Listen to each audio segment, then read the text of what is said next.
Mic check, mic check.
Good morning. I'm on a different system than normal, and I just wanted to check to see if my microphone was working. Is everyone able to hear me okay?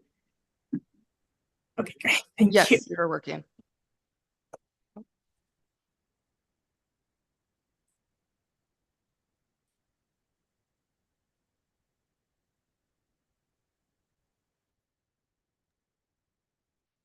Okay, I'm gonna go.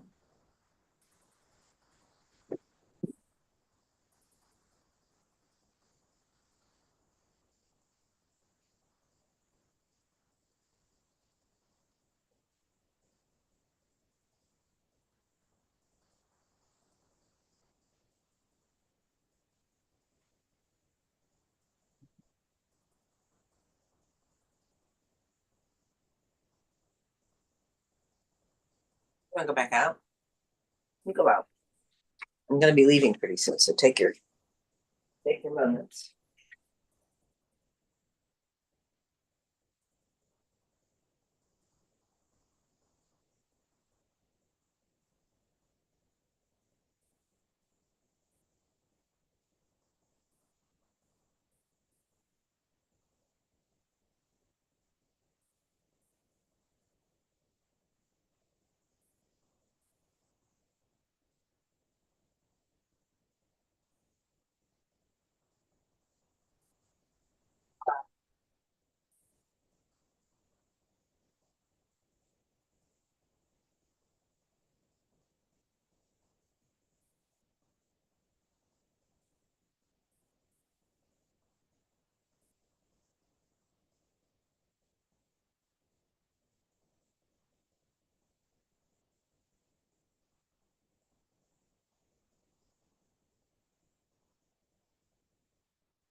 Good morning. I'd like to call to order the joint informational hearing of the Human Services Committee and the Appropriations Committee. At this point, I just want to say that this is, I think, one of the most important issues that we're looking at this year, which is addressing looking at Medicaid rates for the first time in almost 20 years. And we're here to hear from the Department of Social Services about phase 2 of the Medicaid rate study. I'm excited to get to work and dive into the details. And before I do that, I want to turn it over to my co-chair, Representative Gilchrist, for any opening remarks. Thank you, Senator Lesser. Good morning, everyone. Couldn't agree more. Making sure we increase our Medicaid rates is top priority this legislative session. Not only it's a two-prong issue. It really speaks to access to healthcare, but also the workforce and ensuring that we're paying folks what they're owed here in the state. So looking forward to the conversation, and thanks in advance for conducting phase 2. We are also joined by the chairs of the Appropriations Committee. Senator Austin, do you have any opening remarks?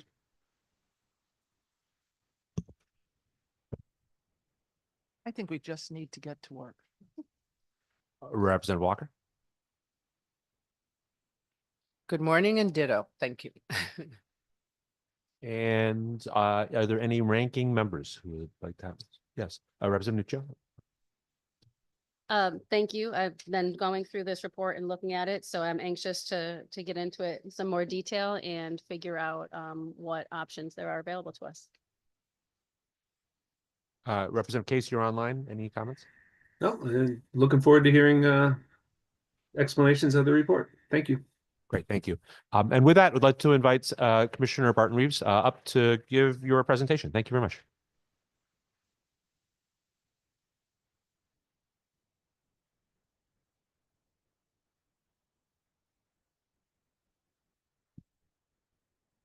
Hi, I'm Senator Summers. I'm the ranking from the Senate for Appropriations. I think this is a really important conversation for public health purposes. There's always the issue when you look through this, I'm sure we're going to hear in detail. We are paying above rates in some areas, and in other areas we are woefully inadequate.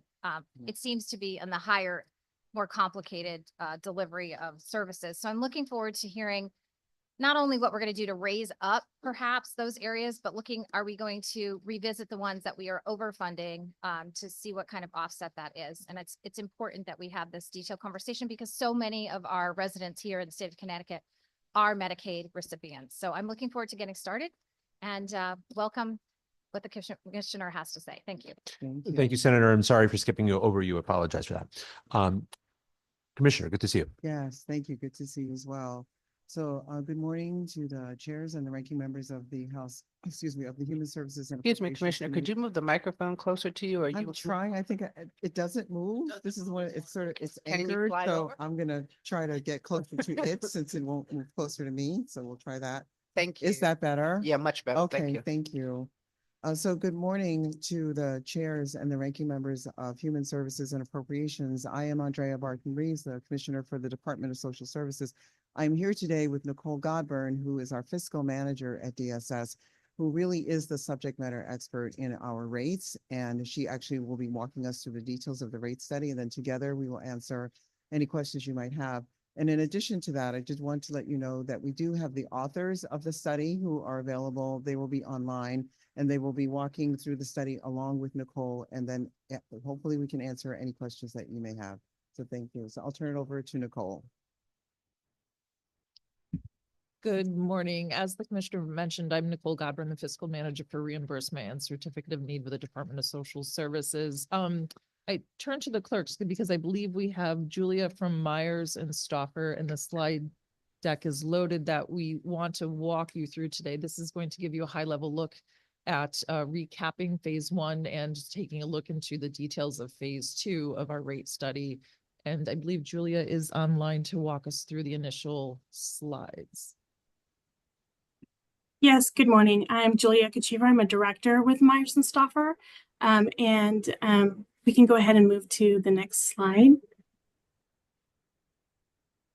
To provide an overview of what we did in the study is we looked at the current Connecticut Medicaid methodologies as well as the basis and components of those rates. We reviewed the codes in the fee schedule in order to create a development of benchmarks comparing them to Medicare and to other states. The results of the phase 2 include the phase 1, as well as some results from a concurrently running waiver rate study. And all of where possible, we have an analysis of where the rate is compared to Medicare, as well as a 5-state average. There were certain analyses that were based on cost-based, provider-specific methodologies that we use an alternative approach, because those typically are challenging to compare between states where costs and policies may differ very significantly. Go ahead and go to the next slide. We did want to level set a little bit about what a rate study is and what it isn't. So really what we're trying to do is look at where you sit sort of in the landscape of the rates being paid by states similarly, where possible, to Medicare, where possible. It's not necessarily saying, or not saying you should just increase the rates to what that benchmark should be. There may be reasons why your rates should differ, or concurrently lower rates to a benchmark, because there may be reasons why your rates differ that have to do with policy. It has to do with cost. It has to do with you using the code for a purpose that differ from a way another state uses the code. And so really what a rate study is that data-driven review of Medicaid rate parity, and then really looking at using it to identify rates where there is a disparity such that this really does need further investigation, or it has perhaps these codes really have strayed too far from the path.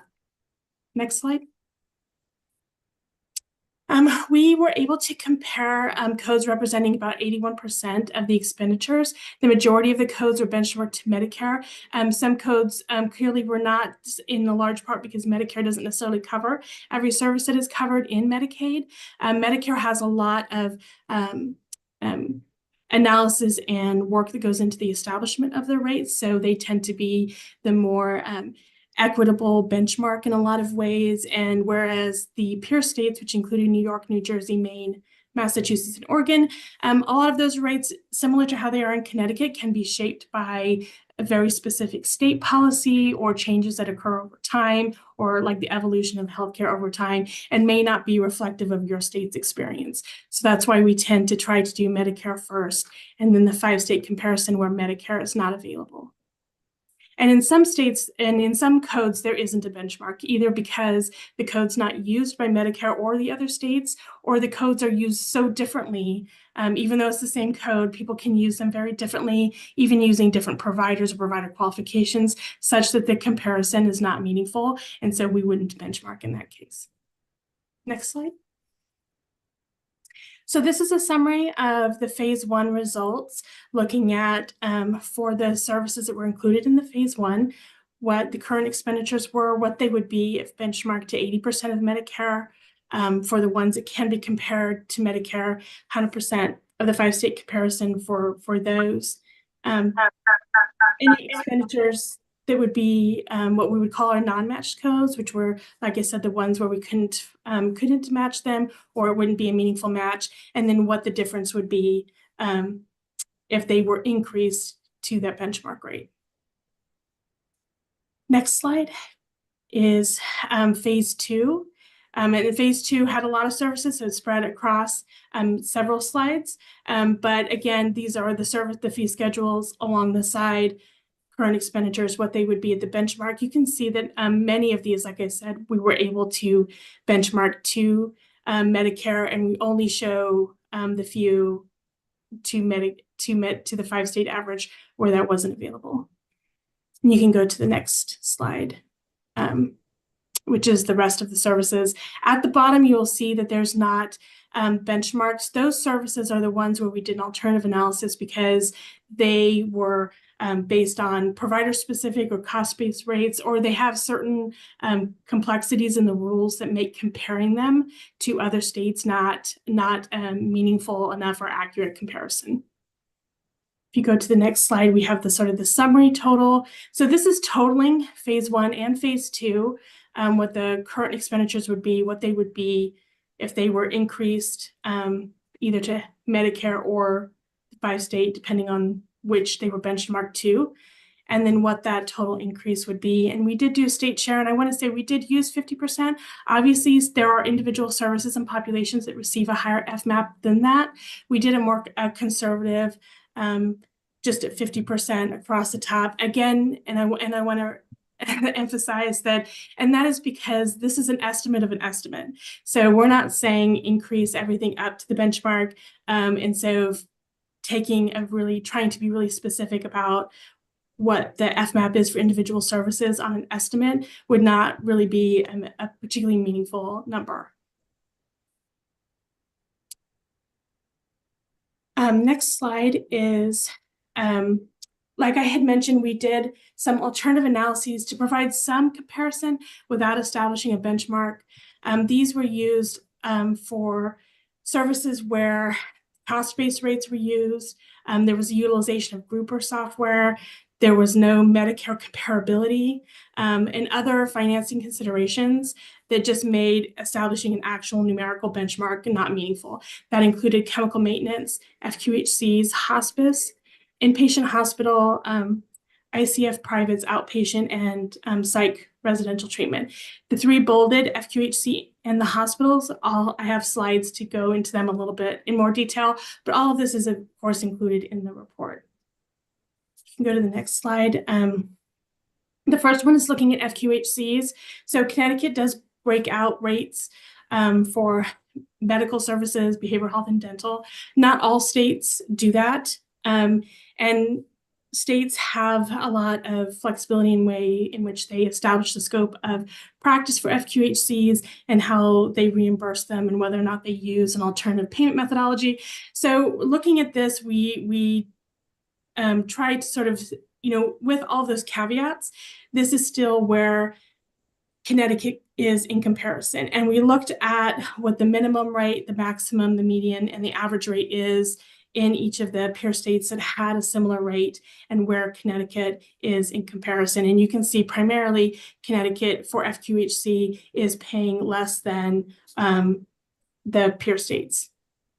And if you go to the next slide, we have more details. So again, this is the medical rate comparison. And you can see that for the maximum, median, average, the average is 70, Connecticut is paying 77.1% of the rate compared to the peer states. And only in the minimum rate is it at or above the peer states.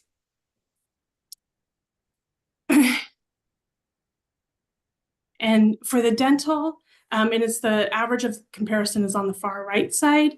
You can see that on average, it's 73.4% of the peer states that have a comparable rate, and nothing. Even the minimum is only 86.6% of the peer states. So in all elements here, Connecticut did come in lower than the comparison states. If you go to behavioral health, the same here, only the average was 90%, maximum 75%, and only the minimum rate was 108% of the peer states, but in general is below all of the peer states. If you go to the next slide, I want to caveat the inpatient hospital. Hospital is very difficult to compare across states. States use how they determine outliers, supplemental payments, medical education, and other add-ons that go in to how you do hospital rates, which makes it great for states to be able, that flexibility for states to be able to create hospital reimbursement that fits the needs of their states. But it makes it incredibly difficult to try to compare each other to each other because all of those go in. And there are also states that are not transparent about their supplemental payments if they have taxes that go into hospital compensation. So what we tried to do was look at the median base rate and compare to the states that use the similar DRG that Connecticut uses. And so in that instance, the average Connecticut was 129% on the average of the comparison states. And then if you look at for the median base rate, but then if you look at the overall expenditures, it was 98% of the average of the comparison rates. But I do want to caveat this, like I said, this comes with a lot of caveats because it does not factor in a lot of the compensation that actually goes into how states pay hospitals. Looking at outpatient hospital, we actually compared this to Medicare APC relative weights. Because while you'd use different conversion factors, that was the closest comparison. And in this instance, if you look at the Connecticut wage adjusted, the median, low, and high, and compare it to Medicare, it's about 93% of the median value. Next slide. Looking at HCBS services, so this was based on a different type of study because it was actually using a rate study that looked at cost reports, because this is a cost-based rate of these waivers, and really looking into if the baseline model is what that would be. That's what it's currently, if your current utilization and your current services at your current rates. Modeled payments are what, if your utilization and units were all the same, what they would be if you increased your rates using the model in the rate study, and then what that difference would be. But I will say that anytime you're looking at waiver rates and looking at the policy around your waiver, there's a lot of reasons as to how that may differ. And this isn't necessarily a recommendation that all of your rates go up, but it is an indication of where the rates have differed from what the updated model would be. So this is phase 1 was DSS waivers. If you go to the next slide, phase 2 is the DDS waivers. And the waivers included are on the right-hand side. Same thing, baseline model, current utilization, modeled payments, what that current utilization would be using updated rates. As part of the study, we created some findings and recommendations based on what we found when we were looking at the data. Looking at the fee schedule development and use, we found that some of the documentation of fee schedule approaches and how the rate methodologies was inconsistent, often in concert with how long ago the rate methodology was created.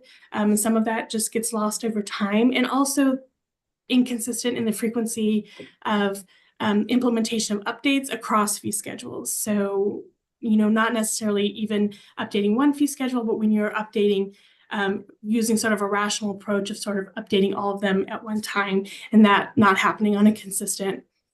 And then there are some instances, like all states, where Connecticut uses different service definitions or coding systems that make comparison to other states or to Medicare difficult, because you use that code for a different thing in a different way. So a lot of our recommendations were really around using Medicare as a benchmark for fee schedules, updating them on a periodic basis, on a scheduled basis, and then really trying to create greater provider equity by using a consistent percentage. So if you have primary practitioners and mid-level practitioners, mid-level's a consistent percentage of the primary. And that consistency is based on provider qualifications or other types of things that distinguish between practitioners who are all billing on the same code, that you have a consistent percentage, and so that you don't create provider inequity by having that inconsistency even across codes or even within a code. And then really looking at developing a timetable for review and updating, so that providers, all of you, DSS, everyone knows that it's coming on a schedule and that it will be looked at and updated on a periodic basis, and there won't be large gaps of time that pass. And then really looking at, as you're going through this, consider rebalancing, looking at services that are included on fee schedules. Are providers billing in a way that that's the service you want them to bill, or are they billing a service and you really want them to be focusing on prevention and they're focusing on other things, and that's not where you want the direction to be. Next slide. Looking at the cost-based and provider-specific reimbursement, in some of the services, provide insight into like the rate methodologies. But we did find that you generally update those rate methodologies and payment rates somewhat more consistently and regularly than for the ones that are not cost-based. And some of that is driven by requirements of regulation that sort of require frequent updates. But in the cost-based and provider-specific reimbursement, those updates were more frequently done on a schedule. And so looking at, for those rate methodologies, continue to do that on the schedule to maintain the integrity of that and to put those who maybe are not on a schedule, to put them on a schedule. Next slide. One of the things that we did notice was that there are multiple fee schedules for groups of providers that in most states and in Medicare are generally grouped into one large fee schedule, and having them sort of spread out into separate fee schedules can leave procedure codes that get orphaned on one fee schedule. So you update one fee schedule for that code, and then another one doesn't get included in the update, and now it has differed in some way that gets sort of lost over time, and they can really get orphaned. And then also when you're looking at procedure codes and fees overall, some of them just had no utilization of services for many of the codes in 2023. There could be a lot of good reasons, and sometimes they're just for codes that are highly specific circumstances, and it's fine that there's no utilization, but just sort of factoring that in with part of your code maintenance is, are there codes that maybe we just don't need to include anymore? And so the recommendation is to really combine those fee schedules into like a physician fee schedule to make sure that you're not having orphan codes, to make it more consistent in the way you're updating it, to make it more administratively easier in order to do that. Next slide.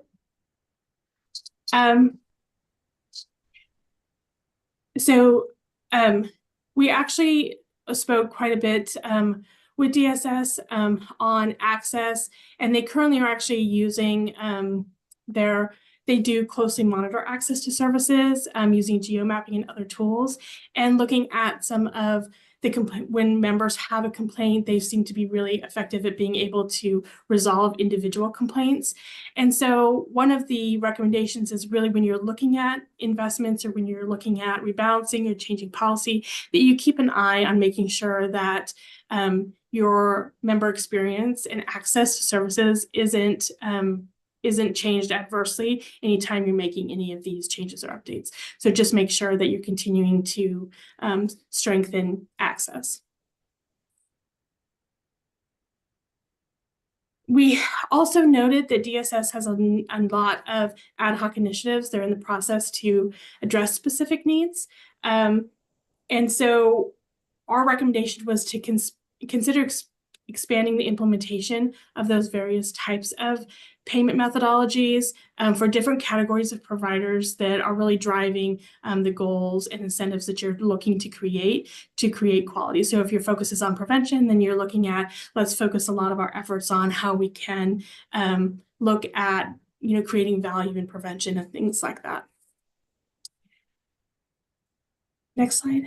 On the waiver services, we were really looking at the utilization patterns and the average cost per person in Connecticut being higher. There could be a lot of reasons as to why that's the case.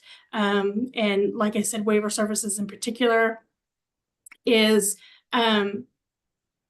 very state specific. And so this is one area where we were, just saying, you can, there may be a lot of good reasons as to why Connecticut differs, but, just looking at your service array, your utilization of codes, your population-based goals, are those the direction that you want them to be in? And is this, achieving the outcomes that you want?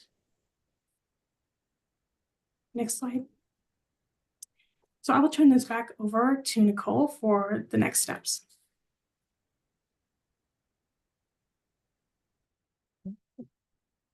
Thank you, Julia. So we have a lot of work ahead of us. So next steps, we're currently within the department working on a strategy and how we're going to phase in this work that we need to do. So immediate next steps, we're going to be conducting meetings with our sister state agencies. Much of the services that were looked at, especially waiver services, for example, that were looked at in the rate study. Many of those services are administered by our sister agencies. So we need to start coordinating with our sister agencies around process and taking a look at, for example, waiver services. Yes. Are you done with the slides? We are done with the slides. Okay, Do you if want could to- do we you want take those to them get off around? so folks online can? Sure. Okay, Great, thank you. all right, thank you. I'm sorry, please continue. Okay, thank you. It's okay. I know you're anxious to ask the question. So Nicole began, but I'll pick up from here.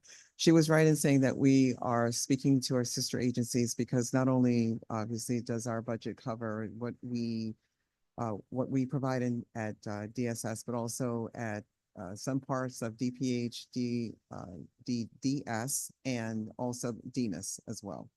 So we are doing that as well. And then the next thing that we're really working on that is really very specific is getting that regular schedule that she spoke of, that you heard Julie speak about, to make sure that rates are at least reviewed on a regular basis, to give our providers and actually to give us as a state some predictability as to when we might start to look at rate increases. That doesn't necessarily mean, or rate adjustments. That doesn't necessarily mean that every year that a particular provider or provider group would show up as being reviewed, that there would actually be an adjustment.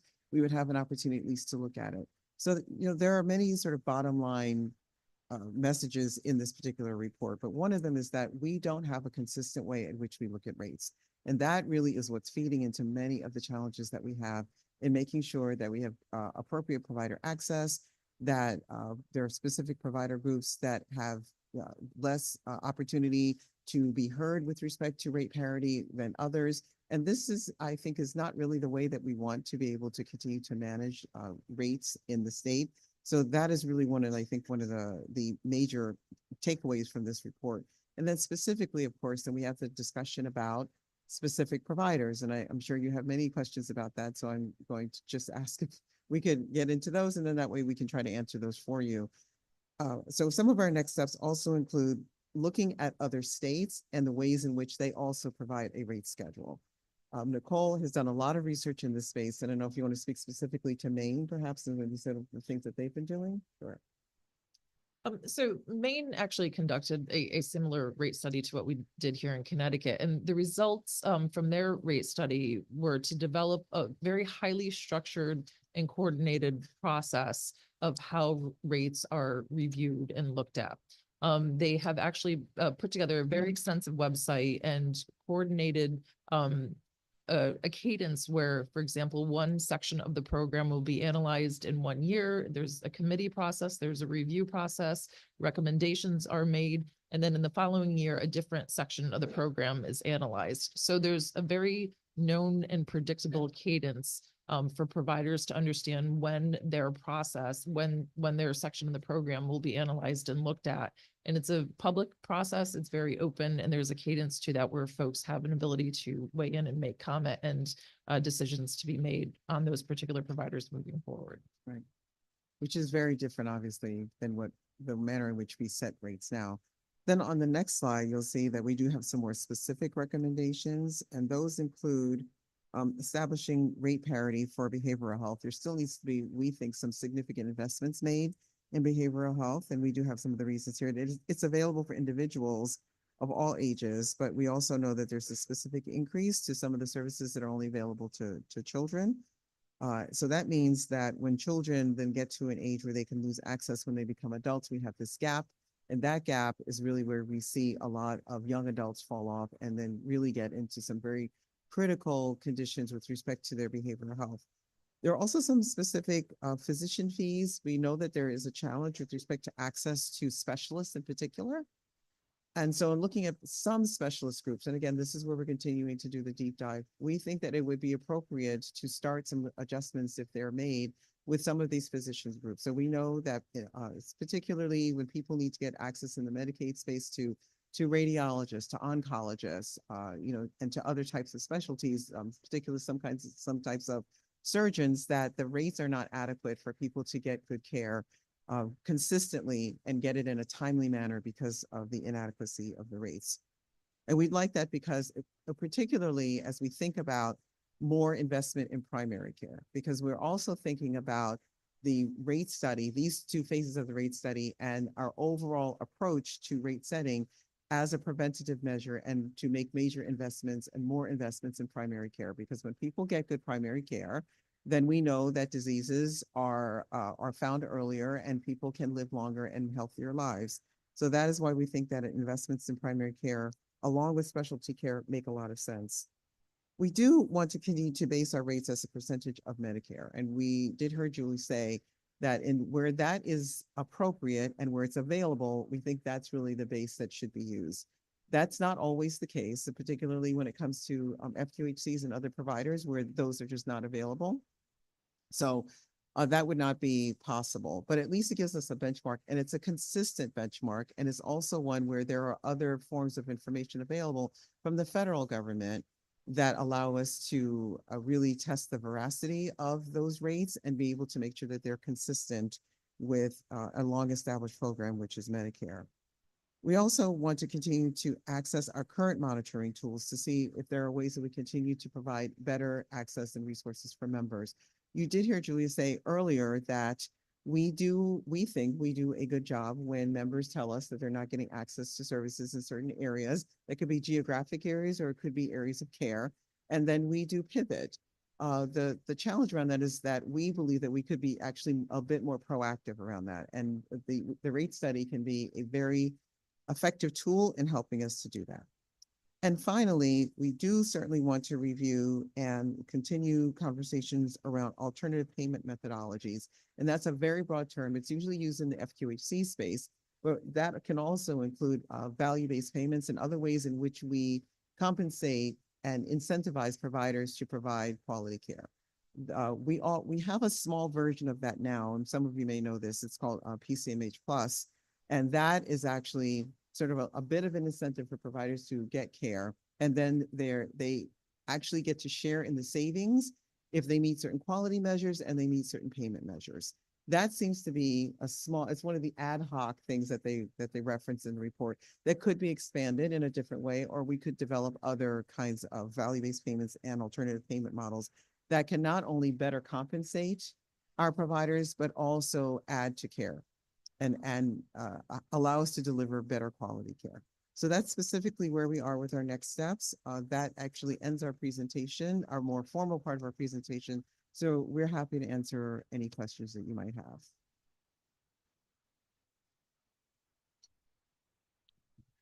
Thank you. Does that conclude your It does. presentation? Yes. Thank you so much for the presentation, and thanks to Ms. Hall and to Julia as well. We have a bunch of questions and not a ton of time. So adopting the appropriations methodology, we're going to have 2 questions each. And then if we have time, we'll come back for more. So one question was just about the limit for me was just about the limitations of what you were able to look at. And I appreciate Commissioner, you talking about that at the very end. But the slides, I know both, in some cases you were able to look at the Medicare comparison. In other cases, you were able to look at the 5-state comparison. But for about $300 million, there was there were no comparables, as I understood it. So hoping you could talk about that. And then sort of as well, my understanding is that you really only benchmarked about 40% of the program, and within that looked at about 81% of the codes. So does that mean that we really only looked at about 32% of Medicaid spend in the study? And how should we think about the potential limitations of the study? I'm hesitating because Nicole loves to answer this question, but I'll get started. So I remember, if I'm writing your questions down correctly, you're saying that you're interested in learning more about the spaces where there are no comparables, and we looked at 81% of the codes. So we weren't necessarily looking at the amount of spend. We really were digging more deeply into the codes that we did not have a chance to take a look at in the first phase of the study. So we did not have a chance to look at everything. There just wasn't the ability to do that. But the areas that we did take a look at, we thought were the ones that were most impactful to our members. And it did include some where we have lesser usage. So you'll see that in places like acupuncture and chiropractic care. That doesn't mean that they're not important to our members. But we felt like some of our members do use that, so we did need to have that.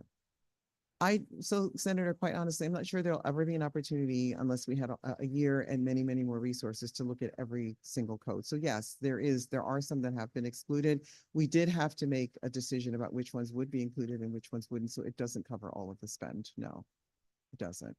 And in the places where there are no comparables, I think you heard Julie, is it Julie or Julia? I always get it, Julie.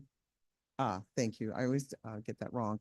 You did hear Julia speak about that where we were able to get as many types of different types of comparables, we tried to do that. But again, I think it was also a matter of the time in which we had to produce the report, the focus that we thought that this body and others would have in terms of an interest. So there were some decisions that we did have to make in order to get the report to be as expansive as possible and thorough, but there were some areas that we just couldn't get to. Thank you. And I don't know if that counts as one question or two questions, but I'm going to count it as two. So I still want to get my bills to appropriations. That's going to be two questions. And if I have time at the end, I may have some more. Senator Austin. Good morning, Commissioner. Morning. I'm curious, when you're looking at the rate reviews that we have in front of us, whether you include the ancillary aspects of a rate. So for example, dental in FQHCs. Yeah. And we're right now requiring all to try to do as much as possible in a visit. But the complications in Eastern Connecticut tend to travel around transportation. And if somebody has a job relative to that and they have to leave to go to their job, or their transportation is only at certain times because we have limited public transportation. Yeah. That has made it. And so I'm just wondering, have you included in how we are handling these rates, the complications that are happening in areas where we don't have access to having someone be there for a straight 4-hour block or whatever it may happen to be for whatever the service. I use dental as an example, only because it's one that gets talked about a lot. So I just want to know if on the rate studies, are we putting guardrails or bumpers around the access to those services unnecessarily when we're trying at its best to be efficient, but it ends up being a problem for the clients we are trying to serve in those particular areas? Yeah.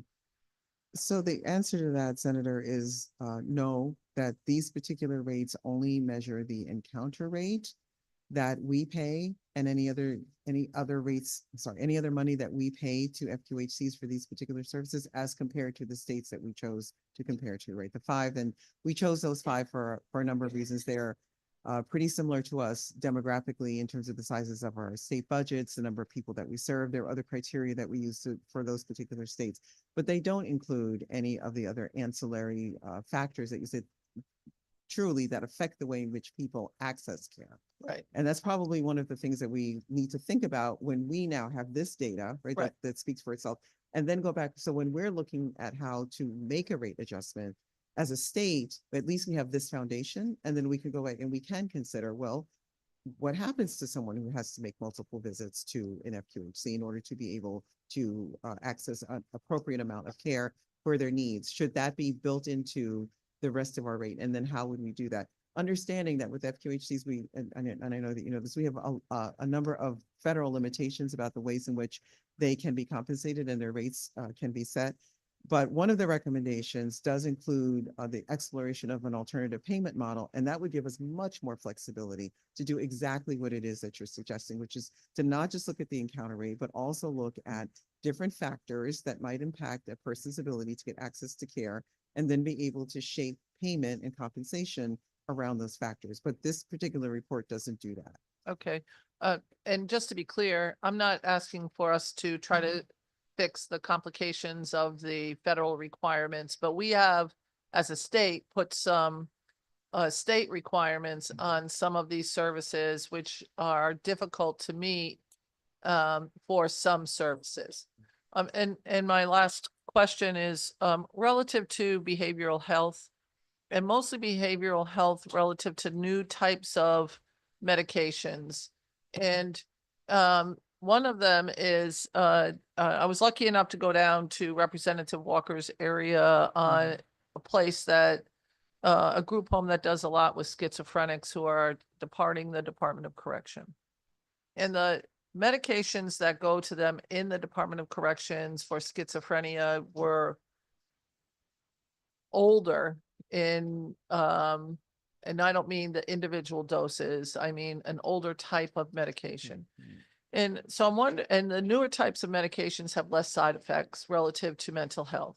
And I'm wondering, does this have any review on what we're doing and how we're parsing out this medication? Because I'd like to see us use a medication that does not cause you to gain weight, leading to a heart condition or diabetes, or we all know the problems with behavioral health, mental health medications. They're difficult to get people to take and difficult because of the complications that happen as a result of them, the side effects that happen as a result of them. So are we looking at newer treatments that are more efficient and not necessarily designing someone to take something because it's cheaper, but not necessarily better for somebody, whether it's a service or a medication? Yeah. Do we know if we're looking at that?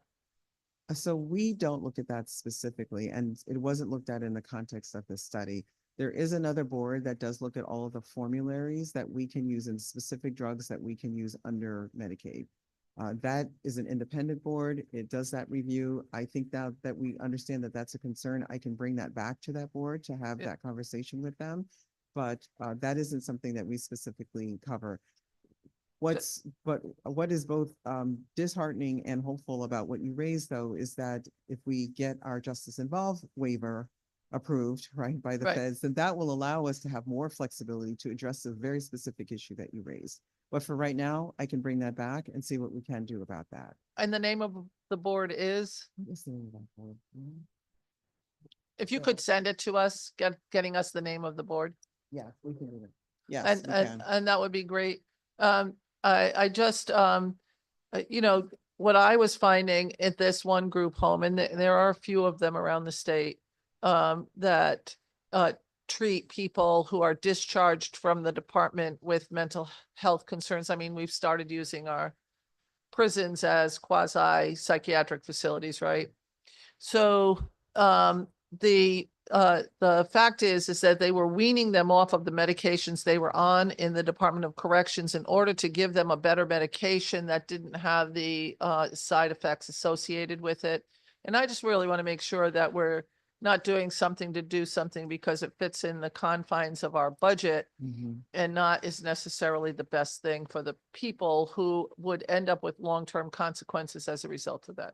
And thank you, Mr. Chair, for allowing me 2 questions. And I'm now going to call it the lesser rule, not the Austin rule. Okay. Well, we were Representative Gilchrist and I were counting exactly the number of questions very carefully. We got a lot of folks, and we got a list going. The next person I have is Representative Gilchrist, followed by Representative Walker, followed by Senator Summers. Thank you, Senator, and thank you, Commissioner and team. So this report is incredibly helpful in terms of the rates and, you know, the recommendation that for where it's possible, Medicare be set as the benchmark. But where I also think this is very valuable is looking at the systems that we need to put in place going forward, such as the, you know, a timetable for review and update. And so with that in mind, I want to focus, I don't know if you have the whole report in front of you, but it's on page 90, recommendation 7. It speaks to the codes being duplicated across fee schedules, and it uses the example of new patient visit. Was just hoping you could talk us through what the current system or lack thereof looks like, and so that we can understand where we would go to. So what does this duplication of the codes being in different fee schedules look like currently? You don't mind? Yeah. Thank you, Representative. So, on the fee schedules right now, currently, depending on what type of clinician or practitioner you are, you will have a fee schedule that you go to and access to do your billing for Medicaid members. And that fee schedule may have an office visit on it or other codes that are applicable to the type of visit and care that you would provide to a Medicaid member.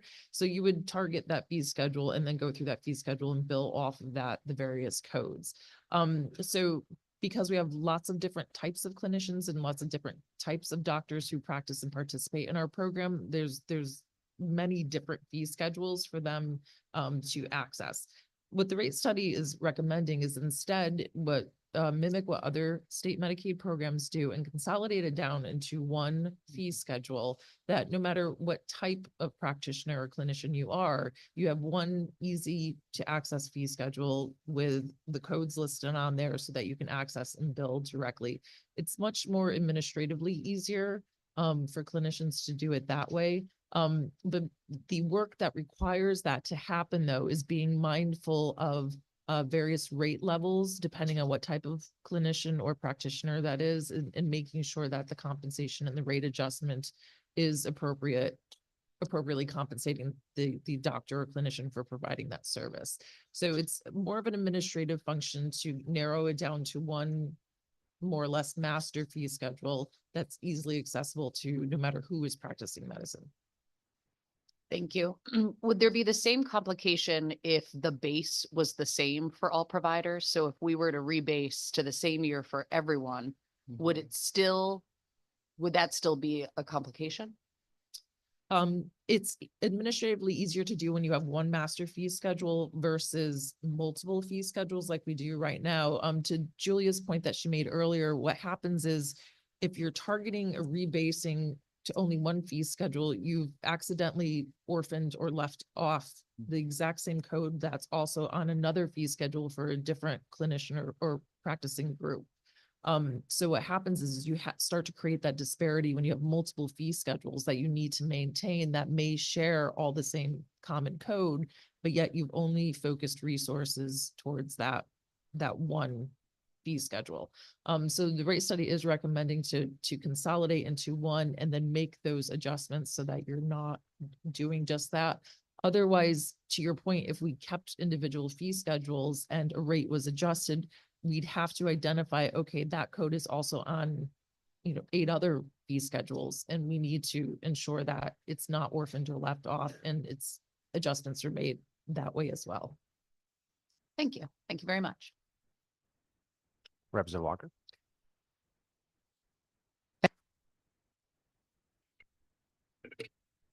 My microphone doesn't want to stay on. I got the controls. Are you new here, Representative Walker? I didn't think, I thought usually Kathy sits by the controls, so I'll just go along with it. But you always And, reach over okay, and reach down. thank you. Good afternoon. Good afternoon, Commissioner. So Senator Lesser and I were sort of thinking on the same terms. We're looking at Maine because Maine is a little ahead of us, and how they got to where they are now is a strong interest of ours. And in looking at them, they're starting to implement their phase in, and they're starting with psychiatric residential treatment, psychiatric hospitals, et cetera, et cetera. Is there an explanation? Have you evaluated the Maine process to see how they are approaching this in making these determinations? Do you know the metric that they're using to make that determination or anything like that? I don't know the metric that they're using. What I do know, and this is just sort of in our trade association group, when Maine has an opportunity to elevate the work that it's doing, is that they do it in a very collaborative way. They do bring in their providers. They do, as Nicole was saying, they do it in a rather public way, but they also do it by tracking where the need is. So if, for example, they're seeing upticks in trends in access to behavioral health or to a particular specialty. So there's a correlation that's drawn between the costs that they're seeing and access to care and where they think those increases should go or the rate adjustments should go. So that's one way that they do it. The other way that they do, and this actually read about this, the other way that they do it is that they're looking at the out trends, right? They're trying to see where things are going. And so they have, because they put so much work into this, they don't have a lot of the orphaned codes because they're very specific and very careful about the way that they look at the way that people are actually using care. So they don't wait for a code to just kind of go away and not be used anymore. Let's use autism as an example. So if we're finding that there are lots of evaluations that were happening, and then the field continues to evolve, and then there's more, let's say, hands-on care, or parents are being trained. I'm just using this as a general example. The codes that might have been more connected to evaluation and more specific evaluations, those might start to go away or be sunsetted, and then other codes might then be added. And then they'll adjust those codes as a result of that based on the degree of care. But they do this in a very different way. It's not like, so their equivalent of our department will get it started with the data, and then they'll do it in a more collaborative way, and then they'll make a final decision about what to do. When you, I don't know if I waste my question on that. Yeah.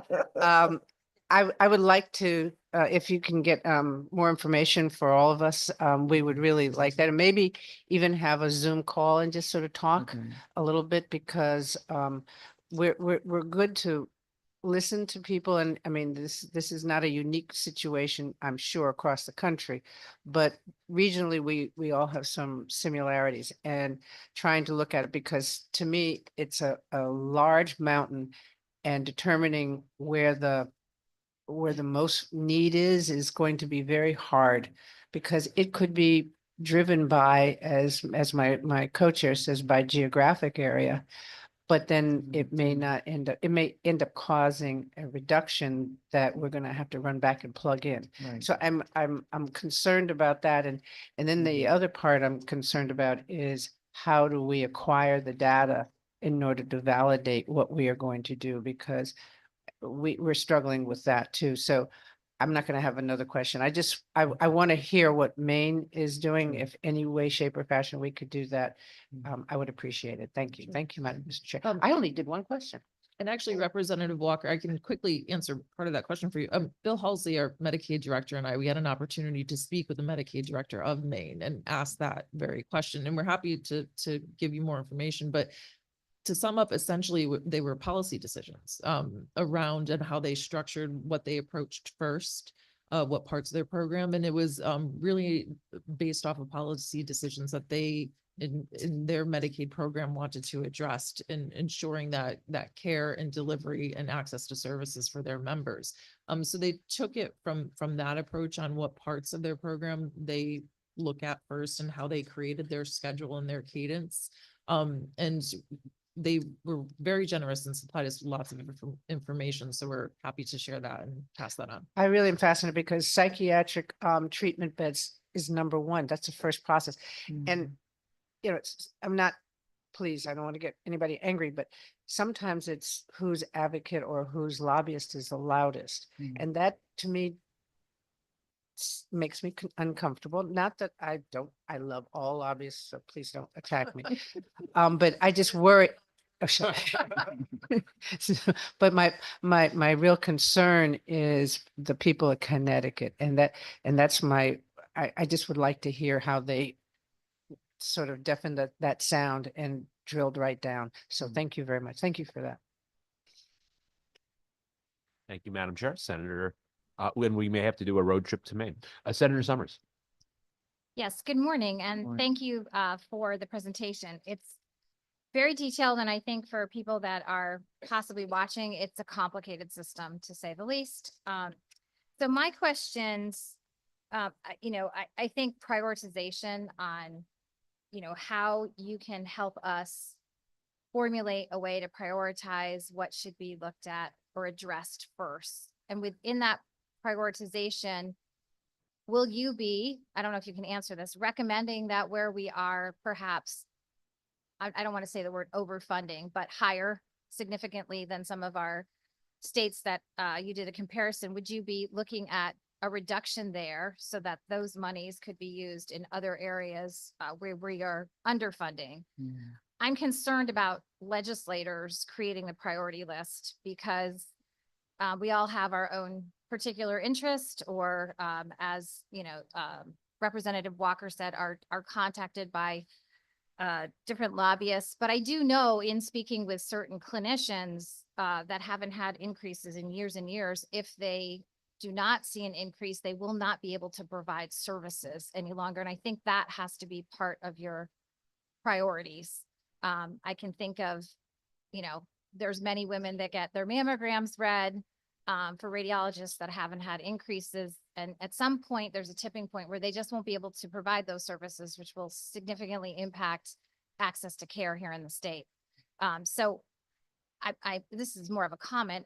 It would be helpful to us to have a priority list from you as to what you all see as the most pertinent areas that we should be looking at for increases.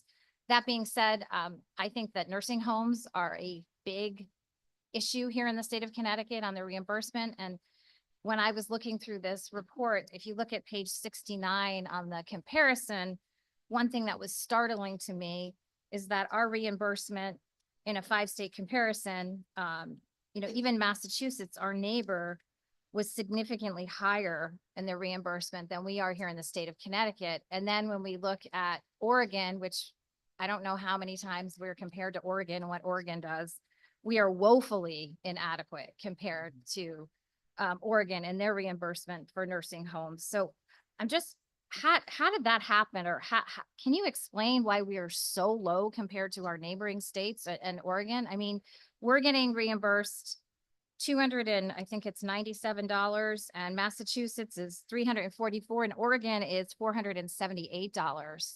So, I mean, when we have a nursing, we've heard repeatedly on public health, we have a very high cost state. We put significant requirements and demands on nursing homes for staffing, for infectious disease nurses, et cetera. Yet our rates are woefully low. And we all know if you don't have the right mix, nursing homes that have had to close are usually ones that are taking all of the most vulnerable Medicaid patients. So I do think that that is a priority. I'm going to throw that out there. And I didn't know if you had any responses to why we are so woefully low compared to this 5 comparison state. So thank you for your question, Senator. That will probably take more time than we have today for me to answer that question for you. And I'm happy to do that. And we certainly hear that from the industry. It's much more complex. Nicole, I think, can also provide some history, but if you don't mind, I'd like to be able to come You back can more get back to me. prepared It's to answer something that that, question for you. Yes. being in nursing homes, having family members in nursing homes, seeing Understood. the pressure that we are under with nursing homes closing and leaving our state. I think that when I saw this comparison, it was startling to me. So I wanted to make sure I brought that out. Thank you. And so to answer your first question, I'm not sure if it was, but, and I don't want to use up your allotment of questions, but okay, all right. With respect to priorities, in looking at phase 2, in our recommendations, we do have some very generalized priorities, and we can make those more specific, but we wanted to do some more digging first. We do believe that a significant investment in primary care and in specialists, as you mentioned, radiologists, oncologists, and the orthopedists is another one. Those are areas that we think that we should be making investments in. And so that's what we've just determined preliminarily. And we can see from the rate study itself, but more specifically from the feedback that we get from our members as to where we may be under investing so that they can get a full array of care. Those are the areas that we think require more investment. So we can come back with more specifics as to what that might be. That would be, I think, very, very helpful for all of us. Thank you. Thank you, Senator. Representative Nuccio, followed Thank by you. Representative Case. Thank you. So of course I have way more than 2 questions, but I'm going to try to limit it to 2. And Representative Walker will come back and yell at me if I I'm let you go. more afraid of Kathy than I am of Tony. But Tony has a way of expanding. So the ones that I think are most relevant for me to get answers to right now is in looking at your presentation. when we looked at a few of the items, we were looking at what you were calling like a minimum, a maximum, and a median. And I guess I'm trying to figure out how we should be reading that, because those numbers were vastly different. In some cases, in the minimum, Connecticut was paying, extremely high, considering the 5 states in Medicare. And then in the median or in the other ones, we were low. So I guess I'm trying to interpret how I look at that to see where we're actually falling in that spectrum. I would say that just looking at it on its face, the comparison is a challenging one to make, because these states are, while they're close to us in terms of sometimes geography and other types of demographics, they have also been engaging in rate increases over time too, which is some of the things that we have not been doing. But that's the data that we have. So to a certain extent, those comparisons compare us to where we are, and doesn't necessarily take into consideration other rate adjustments that those states may have made, which is why it looks like we are vastly different through some states, especially at the higher end. So if, for example, they've adjusted, and I'll just, choose just one of the categories, and they've made 3 rate adjustments over the last 5 years, and that's the data that we pulled to do our comparison, we are going to look as if we are paying considerably less because we've not made any rate adjustments over that time. But in a way, it sort of makes the numbers more stark in terms of the comparison, and it shows what happens when you don't have a consistent rate methodology, which is one of, I think one of the, as I said, one of the, I think, greatest outcomes of this report. So that, because I asked the same question when I saw it, how are we so far apart? And that, because I think anecdotally our members and our providers do tell us that. We hear that, but that's really how we got to that place. So I think maybe I didn't communicate it well enough. I Okay. get like that piece, right? But Yeah. what I don't understand is the minimum, the maximum, and the median. Yep. How are we rating those? Like, for instance, again, when I look at this one code or this one area, right, at what you are defining as a minimum, and I don't know what that minimum is. What you're defining as a minimum, Connecticut's at 176%. But what you're defining at a maximum, it's at 76%. And when it looks at the median, it's, 92%. I don't understand the differences between the minimum, the maximum, the median, and what does that mean to me when I'm looking at it, when I say, where is Connecticut on that? Because if they're different kinds of, okay, so insurance world, if I'm thinking of claims, if I'm thinking of a 99213 claim, a basic office claim, right? That's Right. a basic claim. Is that what you're counting as a minimum? And then like a 99213 with a modifier of 32, which is a higher complexity, is the maximum. I guess that's what I'm trying to get at. What are those minimum, maximum, medians, the differences in that, and why do we see such a swing? If, Does that make if- sense? Is that clearer? Yeah, I was going to say if Julia can talk. Yes. So in those rates, there are provider specific rates. And so the minimum is the provider who has the lowest rate. And then the median and the average are the average for that state of all of their providers who are providing that services. So for example, for the FQHC, they have provider specific rates. They could have 25 FQHCs. The reason why we did a range is because FQHCs have a scope of practice, for example, and they decide what services they provide within their scope. And so you can have FQHCs even within a state whose rates vary significantly because they provide a different basket of services or they have different costs associated with those services. And so that range within the min, median, max is the range of those providers within that state. And that's why it's challenging to do those analyses, and that's why we do it based on that. So that minimum is the lowest paid provider for that state and how you compare to their lowest paid provider, and the maximum is their highest paid provider, how you compare to their highest paid provider. Okay, so that makes more sense. I think if that's the case, to get back to what Senator Summers was saying, if we're paying the lowest provider 176%, right? I would think we would want to look at that and make those adjustments down. And the ones that we're paying at the highest, if it's a more complex case or if it's the same exact service, I think it's very complex. It is. So, all right, that helps me a little bit. I think there's definitely more to look at there. And then my second question is in regard to, you made a couple of references in the presentation and in there regarding looking at,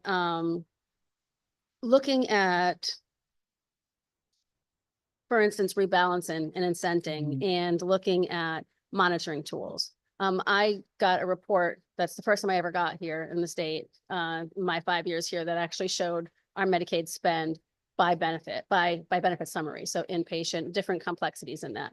And again, in my real world job, I'm looking at this saying, do we have the skill set here in the state that is adequately, proactively looking at management of care?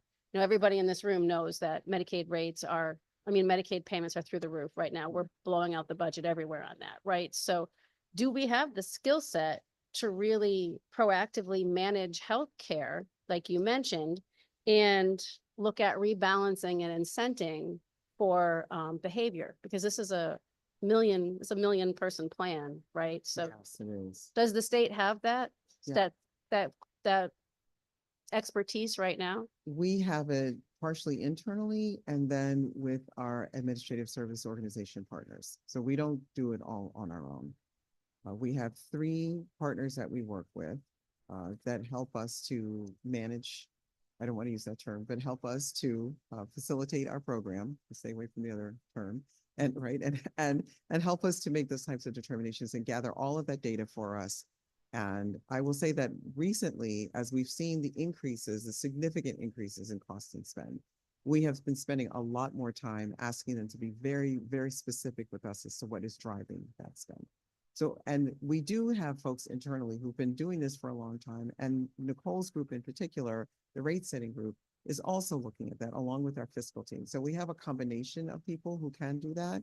I think everyone is recognizing particularly our pharmacy costs, our costs that really need specific monitoring that's far more close than perhaps our partners have had to do in the past, because there's just been a huge increase in what many of those drugs cost from year to year.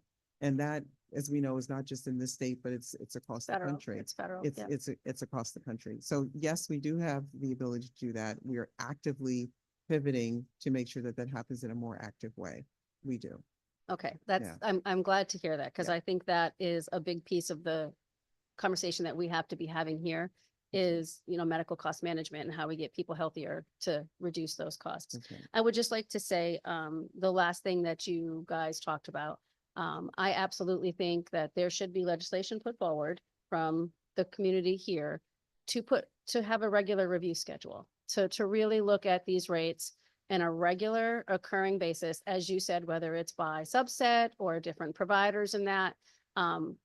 All too often I find up here, which has been said, is it's the loudest lobbyist and who their favorite legislator is and how loud that legislator is, which is how you get disparity in these rates and how you get some rates not being updated since the 1990s and some in 2000s and some that are higher. And, this is the favorite talking point of the day. And I like to take that preferential treatment out of this and really just look at how do we look at these rates from a solid fiscal responsibility. How do we update them on a regular basis so providers know what to expect and we know what to expect? And by doing that, you also review the medical cost utilization. So overall, there's a way to do this, and I would gladly sign on to any legislation that anybody has to put forward a regular rate review for Medicaid. Good to know. We will add your name to the bill. We are. Need to see that language, but yes. Oh, okay. Fair. No, thank you, Representative. I think we're on the same page, certainly in the terms of trying to come up with a more rational process that the DSS can do internally rather than require legislative interventions. Representative Hughes online, followed by Representative Dathan, followed by Senator Gordon, followed by Representative Martinez. We're trying to get to everybody. Thank you so much. And thank you, Commissioner.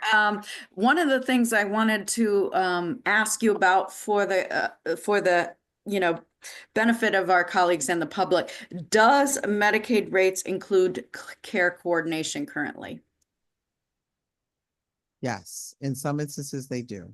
Okay, so that's super important because a lot of what we're talking about with access is and those rates and value-based payments is about how to coordinate the care, especially for our complex care and duly diagnosed eligible members. Can you say something about how that your findings of this rate study would address that.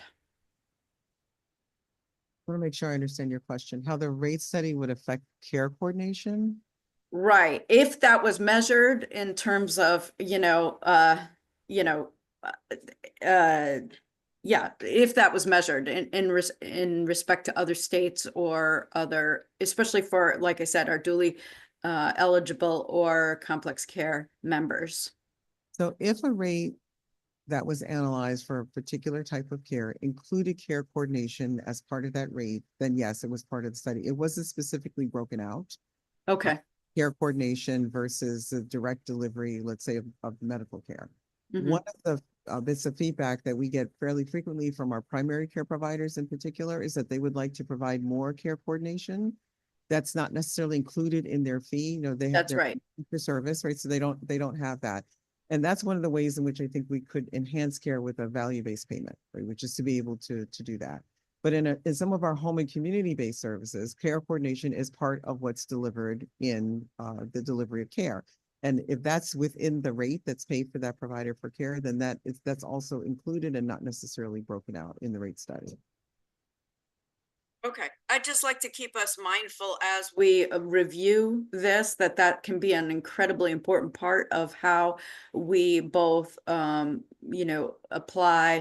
preventative care support and resources, like one of our reps were talking about. I think it was Senator Austin with folks justice involved waiver. It would include that, and I think that's super important for saving costs on the back end, like you said, Right. with chronic concerns and access to care. Yeah, and it's also, let's use our maternity bundle as an example. So Exactly. there's some care coordination that's also part of that process, and that's we consider that a sort of a form of value-based payment and incentivizing providers to provide more comprehensive care. So that would be an example of the types of care that people would get, and where that's in the rate already, that's what's reflected in this report. Okay, great. Thank you so much. Thank you, Mr. Chair. Thank you, Representative Hughes. Representative Dathan. Thank you very much, Mr. Chair, and thank you so much for the presentation. It's nice to see you, Commissioner, and your team, as always. Couple questions on the study. First was, I didn't really hear anything regarding fee bundling. And I know that's something we've been talking about within the different Medicaid programs. And I'm wondering if other states do that. And if so, as part of the study, how is that kind of thought through? So are you referencing fee bundling as a value-based A payment value model? based, Okay. yeah. All right, I want to make sure exactly. we're talking about the same thing. Well, the primary reference that the study makes, and we have to own this finding, is that our value-based payment efforts have not necessarily been as well coordinated as they should be. But that is something, especially, I think, that we want to address in the future. And I did make a reference to our PCMH Plus program, which is one of them, the justice involved waiver, the maternity bundle. Those are all areas in which we have some form of value-based payment. What they're recommending, and actually we sort of knew this even before the report came out, is that we need a more comprehensive approach to what value-based payments are, what that might look like, and what outcomes we think we can drive with value-based payments, particularly in the areas of primary care, where we had done a lot of work around this. And then we had some transitions in our leadership and we've kind of let that go. But I think the time for us to resume that has come. So we'll need to find a way to do that again. The value-based payment, I think if you can just hit the sort of the right compensation level for that, it can do a number of very good things for providers, keep them whole to the extent that we can, using Medicare as a comparison, but also let providers know that they don't have to feel so pressed to just provide fee for service, because they have so many patients that they need to see, and also give them an opportunity to really provide what they say to us, the more comprehensive care that they really want to provide if we had value-based payment. So that is definitely highest on our priority list, right behind getting our spending back under control. Got it. That's really helpful. I'm looking forward to continuing that discussion. Okay. The second question I have really regards around the number of services covered by our Medicaid programs in comparison to other states. I didn't hear much about that in regards to either the phase 1 or phase 2 studies. Has there ever been an analysis that was done to see where we are in line of services that are offered and covered by Medicaid in comparison to our neighboring states? I'm not aware of one. Are you? I'm not either. No, I'm not aware that we've done that, Representative. I think, given that we were able to cover 81% of our codes and then find comparisons in other states, I think means that our program is pretty much as robust as other states are.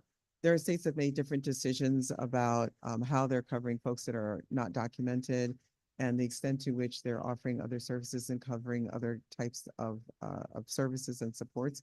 But as far as we can tell, we're pretty much, just from these two reports, we're pretty much on par with other states, but we've not done any kind of comparison. So that 20% of codes that we could not match, what percentage of our total Medicaid spend is that? I don't know if I know the answer to that. Let me see. I can get you that answer because I'm not sure I have that off the top of my Yeah, head. that would be helpful. And I'd also like to understand how the hospital tax plays into this analysis. I know that was touched upon in the presentation, but I don't have a clear understanding of how that might be affecting our hospital rates. So thank you so much. And thank you, Mr. Chair. I snuck another one in. I noticed, Okay, but thank you. it was she didn't, she asked, she said she wants to know, but she didn't ask the question. So it was, I thought that was technically not a question, but I won't. It's a good technique that I'll store myself. Oh, fair enough. Senator Gordon, an honorary member of the Human Services Committee, online.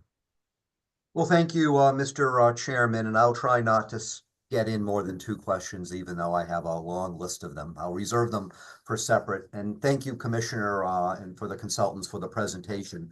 Certainly, looking at this from a public policy point of view, and I've taken care of Medicaid patients for decades and still do, not a surprise the report shows us how long it's been and how low the Medicaid rates are. And one of the questions I have through you, Mr. Chairman, for the commissioners, it's been talked about wanting to look into this more and see what we can do, perhaps looking at different specialties or different areas in healthcare in general, just not traditional medical care, but there's a lot of other services that go with that.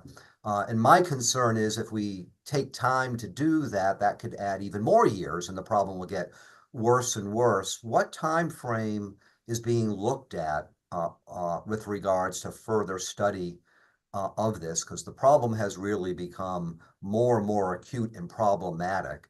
So my concern is how much more time will be taken. I know we really need to be addressing it, and I'm glad it is being addressed. And I thank the Human Services Committee for doing that. But my first question is, what is an anticipated time frame for further study, further review, given this problem isn't new and just unfortunately continuing to get worse? So thank you for that question, Senator. Our time frame is this calendar year. So we're not anticipating that we will be back here 2 years from now, right, when our next budgetary biennium comes and we're still having discussions about what to do and what priorities we should set. So we're on a fairly aggressive schedule to take in what the results of the rate study are, to start looking, as Nicole had said, at what we think based on the feedback that we get from our members and where we see that they're accessing care, where we think that those investments should be made, and how we should really structure our fee schedule review to make sure that providers are getting at least a look at how much they're being paid and how much they're being compensated over time. So we're working through that time frame, but internally, our discussion is that we want to get that work done this year. Thank you, and I appreciate that because this certainly is good for us to be able to try to facilitate expediting that. And just to quickly follow up, and for my next question, I'll be real quick, Mr. Chairman. I know it's been talked about looking at ways to make certain there's regular reviews, regular updates. That's what actually led to a bill I submitted about Medicaid. And I would, if you haven't looked at what Indiana is doing, they actually have a very interesting, very streamlined approach compared to some other states. And I've had some discussions with some of people there who deal with their Medicaid population as far as regular reviews, regular types of updates, including where we stand indexing things to inflation. So I know my bill and other bills will get taken up into hopefully committee bills through Human Services, but definitely look at Indiana. And speaking of other states, my last question is, I had asked in a separate forum last year about this. I'm going to ask it again. Do we have a handle of how many people on Medicaid are going into neighboring states to seek care if they just can't get that type of care in this state or local to where they live, including those who live near the border? I haven't seen those numbers. I don't know how that might factor into what we do here, if Medicaid patients might be hopping the border into Massachusetts, Rhode Island, New York. Senator, we probably didn't give you that number because that's not necessarily something that we measure. We're only measuring those that actually access care in Connecticut. I can look again and see if we have a different way of gathering that information, but as far as I know, we don't track that. Well, thank you. I can take that further offline, but thank you, Mr. Chairman, and thank you for hosting this forum. Thank you, Senator Dr. Gordon. Next, Representative Martinez, followed by Representative Exum. Hello. As a nurse, one of the areas that's been a big concern of mine is behavioral health and the home health care aspect. We've seen over the years that so many patients are inpatient for a shorter period of time. They require more resources and they require a higher level of care when they come home. And so one of the rates that really impacts behavioral health is the medication administration rate. And that's the rate billed for home care nurses for behavioral health patients. So we've seen the need increase, but that line item is actually significantly lower than it was in 2016. And as many of us know, we lost a nurse last year while she was performing her job.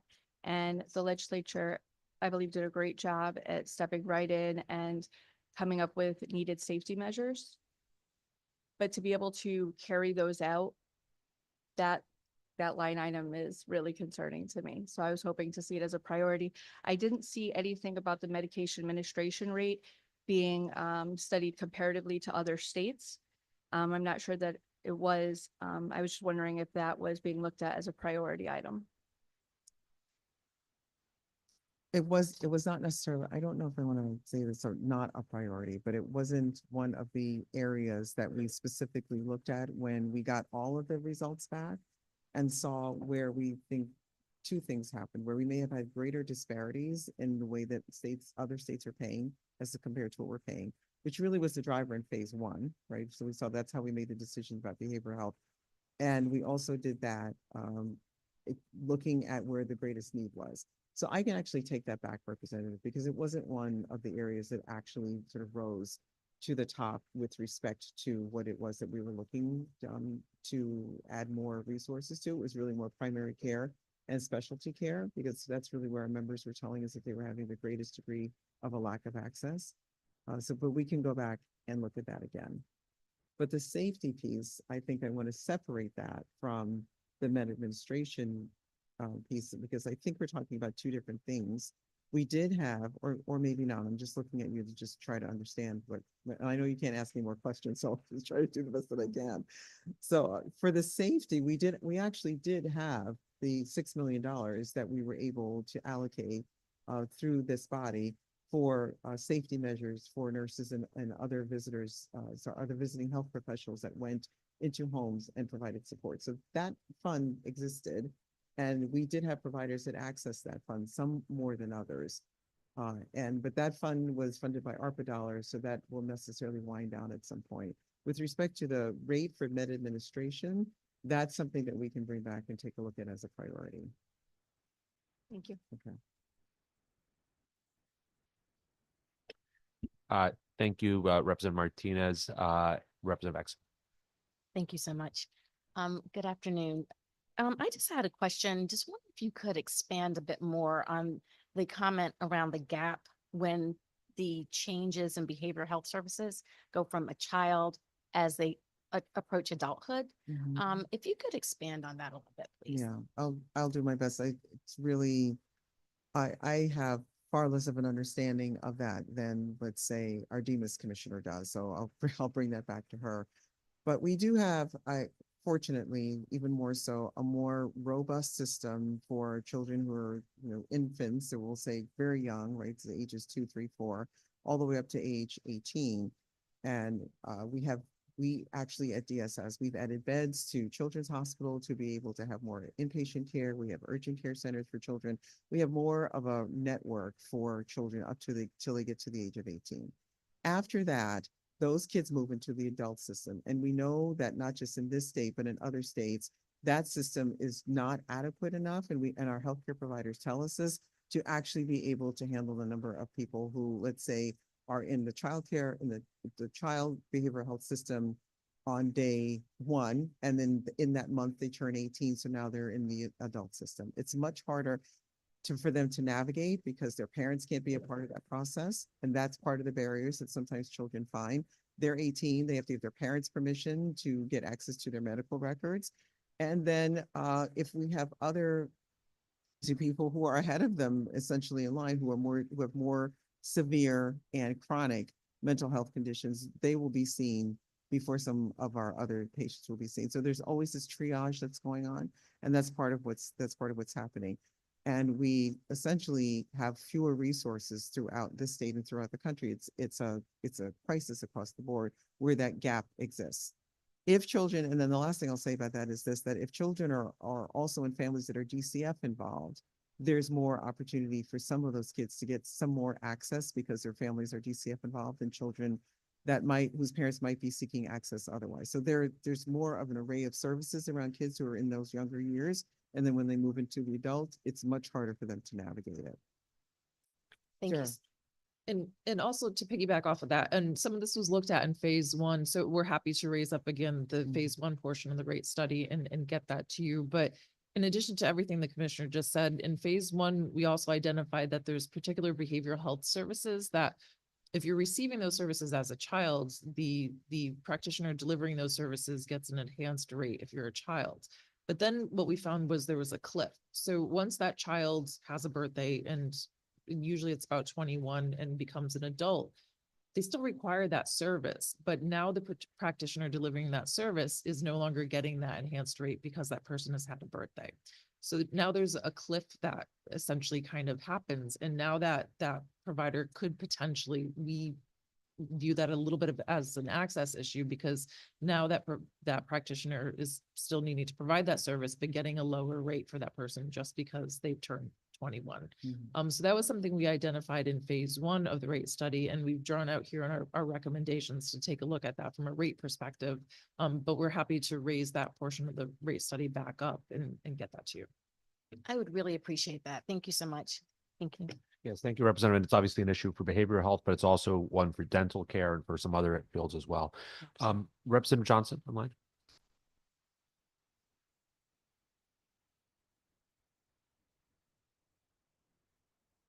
Representative Johnson, are you there?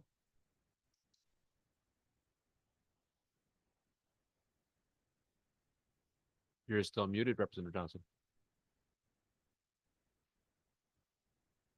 Sorry about that. It's hard to find the unmute button on my cell phone. Thank you so much for your presentation and the work that you're doing. I do have a follow-up question regarding the home care workers who are at risk if they go into homes, particularly homes where people are suffering with behavioral health disorders. And also, when we look at the halfway houses, in my district, I have approximately 83 halfway houses just for sex offenders or violent criminals. And we have people going, as you know, Nurse Grayson was murdered by one of them. And so I am very, very worried about what will happen after the money that we have allocated so far due to Senate Bill 1 last session. What will happen subsequent to that? I think we need to make sure that we have regular access to the kind of equipment that has been suggested and hopefully provided by all home care workers who are going into these homes. It does save the Office of the Corrections money by placing these people in halfway houses that need medical care. And we have these people now in a situation where they're adjusting to being out here in with support. But I'm really hopeful that we take a very serious look at who is providing the services, making sure that they understand where they're going. Many of the nurses I talked to didn't understand the difference between the HIPAA law, which does not reveal the overall condition of the patient, and the criminal justice law, which actually tells people exactly what it is that the person was arrested for and why they were incarcerated. So we need to make sure we're clear on these different aspects. And I appreciate all the work that you're doing, but I'm hoping that we can really prioritize this aspect of home care, because it is saving money in other parts of the appropriations bill. So if you have any additional commentary on that, I'd appreciate it. And thank you, Mr. Chair. Thank you, Representative Johnson. I have I don't know if there was, I didn't hear a question there, but. Sorry, there is a question.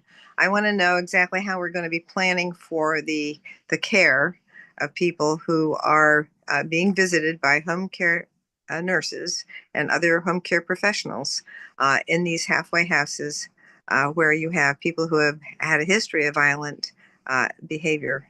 And I wanted to make sure that we are including that in our analysis for what we're going to be doing in the next, based on the this research that we have now. Is that included in your analysis?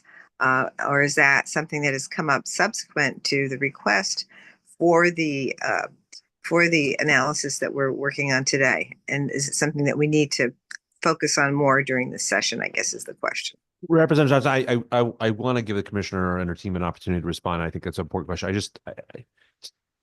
Maybe to my untrained ear, it sounds a little bit outside of the specific scope that we asked DSS to look at in terms of the rate study, but I think it's an important policy conversation between the legislature and DSS. But I don't know if she said that it was part of the rate study in terms of the money that's been allocated so far from the COVID money, but not necessarily as part of our budgetary discussion. So it seems like it's related to where we are and the money that's been allocated. So I think that it's within the scope. Commissioner, if you'd like to respond. I'm happy to. And Representative, I'm sorry if I misspoke or saw our cost confusion. I was attempting to respond to the inquiry that Representative Martinez had raised with respect to the med administration rate and the rate study. And then she had also raised another question about the safety of nurses in homes. So I had separated those issues, but attempted to answer her question fully. We did not address the additional money that had been appropriated and allocated in the last session with respect to the safety fund, as I refer to it, for our nurses and other healthcare providers that actually go to home for med administration and for other purposes. That was not a part of the study. But as Representative Martinez just said, she would like us to go back and look at the med administration rate as part of the priorities that we will set and the recommendations that we will make with respect to rate adjustments. And that's what I was referencing. Thank you for the clarification, and thank you, Mr. Chair, for hearing me out. I appreciate it. Thank you, Representative. Just one question, since I don't have any other folks who have their hands up at this point, I will use the chair's indulgence and ask a third question. I know I heard you earlier, Commissioner, and I understand that there is no perfect way to there's no magic button. There's no perfect way to do this analysis. Some of the feedback that we've gotten, and just in terms of the 5-state comparison, is that by looking at managed care states, we ignore one specific factor of the way that managed care works, which is that, as I understand it, providers can negotiate rates above the official book rates, so that they can be compensated above that managed care rate, and so that what they're actually compensated may not reflect there may be two different situations where a provider there may be a base rate, and then a provider could negotiate a higher rate than that. Is that accurate? And is that, how do we take that into account? And I don't know if the study looked at that, what providers were actually paid versus what the official book rate was for a service. So with respect to the methodology, I will defer again to Julia, but you're absolutely right, Senator. But we are only one of a few states in the country that does not have managed care for its Medicaid program. So we're actually limited just as to the states that we can compare ourselves to. You're right, managed care would necessarily, its compensation structure would necessarily be somewhat different than ours, but the codes that are used, those are essentially the same. So that's why we really stuck with a code comparison and a geographic comparison and a demographic comparison, as opposed to actually how the plans are administered, to help to even the playing field, so to speak, with respect to managed care versus our state, which has administrative services organization function. We found that to actually be an appropriate approach in the first phase, because of course that came up as we moved into the second phase. Should we continue to do that, use the same sort of demographics and geographics? And that is how we tried to create a balance in those instances. So I think if Julia's still on, maybe she can speak more to the other methodology. And I will just say, I think we particularly heard that with some concern about looking at pediatrics and pediatric rates. So that was a specific concern that might have made it look like we're doing better in Connecticut than we might actually be doing, just if it looked taking that into account. Understood. Yeah, Julia Kachiver again. So you are correct.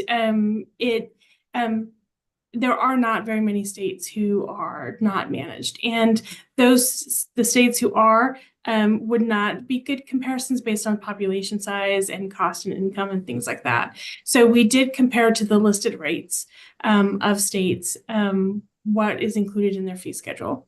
I will say that one of the things we did try to evaluate with each state was the frequency by which managed care is routinely paying above that. And none of the states indicated that was a frequent occurrence, that of course there are single instances and there may be single codes where that may happen, but it was not a frequent sort of like, this is the base and everybody gets paid 25% more. So really the base is 25% more.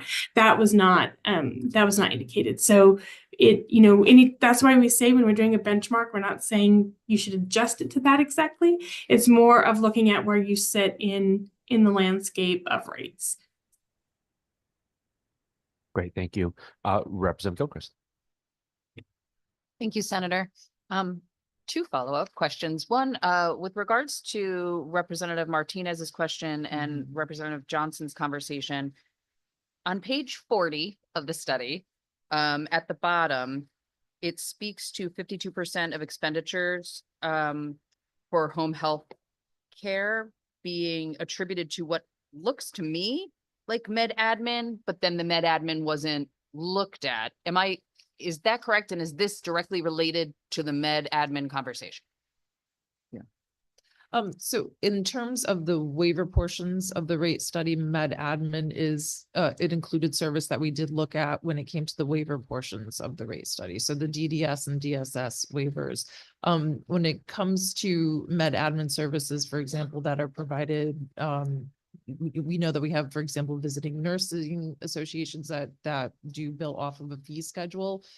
We can call those out separately and take a look at those separately. But when it came to your question, Representative, yes, correct. When it came to med admin provided under waiver services, we did look at that. But then what's on page 40 is speaking to the fee schedule that it was not looked at. For the home, yes, under the home health codes, the revenue, yes, correct. Okay. Those were looked at. And I hope this is part of the same question. Are these the codes that in Connecticut you're paid the full amount for the first visit, but if you are visiting a home that has multiple clients, it'd be then the half rate? I will have to, I believe so, but we'll go back and confirm. Okay, thank you. And then my second question, because it is a different topic. Has to do with, is birth to 3 included in rate study 1 or 2? No, it is not. Okay, and why? I mean, I'm just, so I, Yeah. Again, this is one of those difficult decisions that we had to make within scope and cost. And in looking at where our members really were asking for more access to care, and really where our providers were specifically saying that we needed to look at the rates. Birth to 3 is extraordinarily important, but it wasn't one of the ones that we were really hearing that if we were engaging in a rate study and had to create some parameters around it, that we needed to dig more deeply into those. With this exception, though, the children that receive autism supports through birth to 3, right? Those autism providers were actually, those rates and those providers were actually part of the study. But if you're asking specifically around birth to 3 and other types of delays and challenges that children face in those first years of their lives outside of autism, those were not a part of the study. thank you very much. Thank you, Representative. And Senator. Representative Gilchrist, and quickly, part of the reason to the commissioner's point why we did not include birth to 3 is because OEC actually conducted their own rate study on the birth to 3 program. So to not be duplicative, we instead would point to that rate study that they conducted. Great, thank you very much. Senator Austin. Thank you, Mr. Chair. So, a couple of people have asked a question. I don't know if I'm being, asking the same question in a different way. When people talked about Maine, the state of Maine and the state of Oregon, both of those are very rural, states, not necessarily, on an apples to apples comparison, very, not densely populated, very, much spread out. Does that impact a comparison when we're looking at that kind of dynamic that happens in those particular states? It can, and in this instance, it's one of the reasons why we then chose the other more populous states, because we do recognize that the results could be skewed if you only had states like Maine and Oregon that, as you said, have lots of land, but more concentrated populations in just a few cities and a few towns, which is obviously not the way that Connecticut exists. But overall, we also thought it was important because, as we mentioned, Maine also has a very robust and very complete rate review process. So we thought that they also provided for us some lessons that we could learn and in ways in which we could do better rate setting here. And just overall demographically, they're different from Connecticut, but they also gave us a really strong profile when it came to looking at how services are delivered in rural areas, which some of the larger states that we chose did not. So I mean, literally, Senator, we sort of got out the map, took a look, right? Figured out what makes the most sense in terms of the states that we should choose so that this report can have the credibility that we wanted it to have, right, and give us the information that we needed. And so those factors were taken into consideration as well. So I appreciate choosing states that are rural in nature. I just want to make sure that when I'm reading the data, that is not the size and the scope of that particular state is not influencing what they can do. So for example, Maine is a place that doesn't have the requirement or the necessary or the need in some of the urban areas that we fund, which limits what we can fund. So when people are making a comparison on a rate in either Maine or Oregon, it may be able to be afforded because of what we're doing. I mean, our budget is X, and it's fine to say Maine can do this, and this in a different way and a higher rate, but Maine is not doing some of the other things that are a part of our budget. So that's why I was just trying to see if I was having a redundant conversation or was I having a clear understanding on how we are looking at this and making sure that we're not just accepting everything that's said and not, you know, and not looking at the other trends that are happening in those states relative to spending. Yes, that's absolutely true. And it's one of the reasons actually why we chose Massachusetts and New York as well as sort of a counterbalance Right. to the states that are less populous and are different. You know, New York obviously has a huge epicenter and, you know, very large and dense Right. cities, which is not necessarily as replicable. I mean, they have, you know, 8 million people in one place and we've got 3 million people in an entire state. So on both ends of that spectrum, with the other states that we also chose, we thought it gave us the greatest balance and the best comparison so that the report could actually be of value to us once all of that data was aggregated. Thank you. You're I welcome. appreciate that. Thank you, Mr. Chair. Thank you, Senator Austin. One last question, and we're reaching the ends, and I just had one question. Was just about back to home care. So as I understood the report, that was one of the largest categories for which there was no comparison available because Medicare does not cover home care services, and then the methodology that other states use to pay for it is very different than ours. Is that accurate? And how should we think about home care in general, and whether or not there were useful findings from this report? Yeah. So that is accurate, but there are other ways in which home care can be measured, and that is the types of care that are provided, the populations that are being served, the actual healthcare providers that are providing that kind of care that isn't necessarily captured in this report, but it is also, to Senator Austin's question I was answering earlier, those are some of the things that we dug into just a little bit when we were looking at things like home care in some of the comparison states that we were looking at. So it wasn't just also choosing the states that had sort of a similar demographic and geographic region division like we do, but how do they deliver those services? Because if they're so disparately different from one another, that's not helpful either. So those were looked at, even though there weren't specific comparisons, but they were similar enough that we felt that those were appropriate states for us to choose to do the comparisons. And then the rates weren't so disparate and the ways in which they delivered the care weren't so different that we thought that we could get a useful comparison from those states.